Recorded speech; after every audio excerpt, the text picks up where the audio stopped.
Well, anyway, on to more depressing stuff. You recently watched SMG4, right? The entire anime arc. Yeah, I just finished the anime arc. I'm looking into I'm getting requests to do the movies next. You know, Francis is a great example, I would think, of a bad villain. A villain that's just like that's not evil for the sake of being evil, but they are just a narcissistic, selfish person. Yes, they want all the anime for themselves.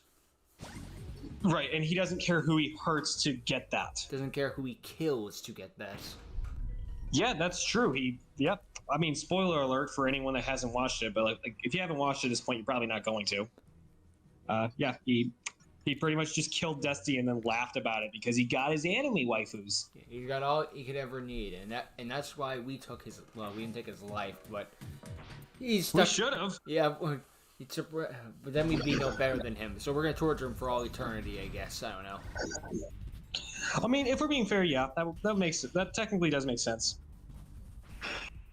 Yeah. Yeah. After all, you were against the death penalty, but torture for all eternity, I can get down with that. That does sound pretty nice. Actually, maybe that's what we should do instead. Well, we don't have a way to. We don't have access to a shadow realm yet, so killing is the next best thing. We should get a shadow realm. I buy the null void off of Ben 10. But yeah, Francis is a bastard and deserved everything he had coming to him. Yeah, and more. Yeah. From his you go on. Slight side note: I don't actually believe in the death penalty. I don't think you do either. I don't think anyone with a conscience does. It's a case-by-case basis. I don't know. I just don't like. There's a problem with Did Hitler deserve to die? No, I don't think so. That's your opinion. Like, here's the thing. I think two things. Everyone deserves a chance at redemption, and vice versa. And also, additionally, if they don't want to redeem themselves, then they deserve to be tortured until they die. They are not allowed to die until they've made things up in one way or another. It just makes it sound like we're becoming God at that point, deciding when you die and only when you get to I don't know, repent. Well, no, I mean, like it's not. We're not deciding when someone dies. We're basically saying, hey, fix this problem in one way or another. You're either going to make up for it with good, or you're going to make up for it with pain. That's what the idea of prison. Yeah, except prison is not really quite the same as it used to be. Well, that's because no one goes to it anymore. Well, yeah. But anyway, off topic completely. That was completely off topic. We were talking about SMG4 and villains. Honestly, I think Francis should be locked up and tortured for all eternity. But that's just me. I mean, essentially, he is given what the frig Psycho did to him. Wait, what? Given that Psycho put him in some tube thing where he was apparently in great pain. Oh right. I kind of forgot about that, honestly. That's fine. It's a minor detail that happens in the background. Then you're still kind of focused on literally everything else happening. True. Yeah, but honestly, I don't know. Where would you rate? You've seen 3 of the arcs now, right? Yes. So, out of all the 3, which one was your favorite so far? I guess so far the Waluigi one, just because it seemed like the most consistent story. Like, I like the anime arc, but it just feels like it finishes halfway through, but keeps going and finds a second arc in it. Yeah, it felt like it should have ended after Peach let them all come back, and then they start a new thing with Francis. I don't disagree with it. I just feel like it shouldn't be the same arc. Yeah, it should have been 2 separate arcs. Yeah. Anime arc part 1, anime arc part 2. Anime arc, and then the Francis arc. Oh, imagine. Yeah, they pull Namek and Frieza's arc on us. The Frieza arc. Oh yeah, Goku was even in that one though. Yeah, right. Frieza, the only villain to have an entire movie box collection just to himself. It's freaking orange box sets. Well, at least it wasn't the jockstrap incident. Oh god, was that why it's orange? Anyway, yeah. I mean, I'll let it know when you die again. so Sorry. so far, the least favorite, I guess, has been the Rapper Bob arc, but that still had some freaking highlights in it. Like the weakest one of them all is still pretty okay. It's still pretty good. You can't convince. It's okay, but Mario in the well honestly- is fucking hysterical, and you can't convince me otherwise. wait, what was that? Mario in the well is hysterical, and you can't convince me otherwise. Everyone trying to get Fishy out of that freaking well, and everything failing. That was quite hilarious. That was very hilarious. Oh god. They flood the thing with water, and he's still stuck at the bottom. He can't swim. Oh god. That's probably that is very hilarious. Probably the best part. Yeah. And then Although, ironically, the find anime arc. What I find hilarious about the Rapper Bob arc is that you have the best character of SMG4, most likely the best character at least. He's one of the biggest fan favorites.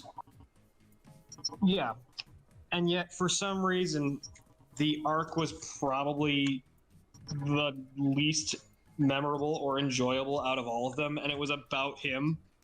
I think that's because Bob works better as a side character than he does as a main character. True. It's like I said previously in one of the other streams that comedy, when it comes to like certain characters, a lot of the stuff that happens without being seen and being left to the imagination is a lot more funny. Yes. Where the hell did Chris and where the hell did Chris and Bob get that tank from? Don't need to explain that. Yeah, it's like an abridged series. It's what they say that happened off screen that makes you question everything about what happened off screen. SMG4, you asshole! I could have gotten a boo boo. If you would have killed me, I would have never spoken to you again. Probably my favorite line from Bob is when he's watching memes with Mario and he says, "Finally, a relatable meme about hiding a body." Oh god. Ironically, some of Bob's best content is in the arc after he's the main antagonist. God. Yeah. I don't know what I don't know what to do next. I think you're meant to push the boat. Wait, what? It's when he's at the freaking funeral thing where Maggie's crying like, I don't know what I'm supposed to do now that Dusty's gone. I think you're meant to push the boat. Oh yeah, that was so. He's so insensitive, but also that's so relatable. I'm great at picking up chicks. Yeah, true. But yeah, it's still a fun time. I'm looking forward to the YouTube arc next, which I thought was the most recent arc, unless one has started in the meantime. Right. Yeah. I mean, technically speaking, they also had 2 movies during the whole SMG4 thing. I don't know when you're really going to be able to watch one of them because it's kind of just it's not really determined where it's at in the timeline. Yeah. I'll be checking out the Meggy one at the very least. That one I can confirm. I don't know when that is in the timeline, but I guess it'll just be like as an epilogue to the arc. I'm still just surprised that you still haven't seen Best Girl Melanie yet. I know, right? I was sure she was gonna come in the anime arc because I'm like, okay, this is where Meggy gets the redesign, so here's where Melanie can get her redesign. Nope. Well, I mean, no. Melanie's original design hasn't even been introduced yet. The character hasn't even been introduced yet. I don't even know. Right. I think she comes in the next arc. Maybe. But the funny thing about Melanie is she's not technically an anime girl. Well, of course not. She's a fruit. I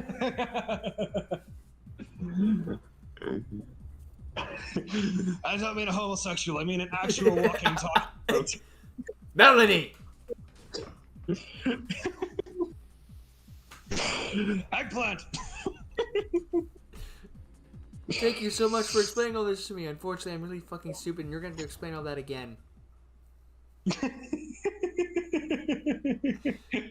I still know that clip you sent me. Yeah, that was a pretty good clip. Yeah. Unfortunately, I really thought it was stupid, and unfortunately, you're gonna have to explain the whole thing to me again. Me sometimes. That's probably one of the most relatable things from school. Yeah. There was always that one thing, that one moment where you just felt completely stupid and had no idea what was going on. Yes. I can't confirm. For me, what I find hilarious, actually, I had that happen to me in high school. I had absolutely, I was perfect in algebra. Uh-huh. I didn't get a single question wrong. I got literally all A's up until we started learning about line graphs, and then immediately, specifically for line graphs only, I got F's. Oh Christ. And everyone else that wasn't doing so well immediately got A's in that one, and they're like, "What the heck just happened here?" Yeah, I don't know. I've been like that in one of my math classes where it's like I was doing great in literally everything, and then we got in this one equation that I don't remember the name of because I promised myself I'd never speak its name again. I'm like, why is it that this one's the one that trips me up? How am I supposed to do this? You're supposed to answer it this way. I can answer it this way. No, answer it this way. Ah, Common Core. You know, probably one of the most annoying things about school is that they force you to show your work. I don't mind that. I don't mind the fact that they force you to show your work. I just get a problem and be like, no, you didn't answer the question correctly the way we wanted you to. Like, fuck you, I answered the question. Yeah, I mean, we did, in fact, answer the question, and we answered it correctly, but because we didn't show what we did, because we didn't feel like writing everything out because our hands hurt, therefore, you fail. Well, some of the friggin' explain your work thing is still one that pisses me off, because I just remember seeing one in piece of paper. It's like, hey, how do you get this answer? It's like, how do you get it to 4 or something like that out of these answers? Like, hey, you get 3 plus 5. Wrong. It's 5 plus 3. You fail. It's like, what? You know, it does remind me a little bit. Actually, you know, there is a good question to be asked about this. If we're supposed to show our work, Yes. for the sake of showing that we know how to do the problem correctly. So, if that's the case, then why do we have to do it 15 different times in different ways? To prove that you really know what you're talking about. Yeah, but wouldn't all those 15 other examples that we didn't get wrong prove that we know how to do it the right way? Nope, I didn't see it, so it doesn't exist.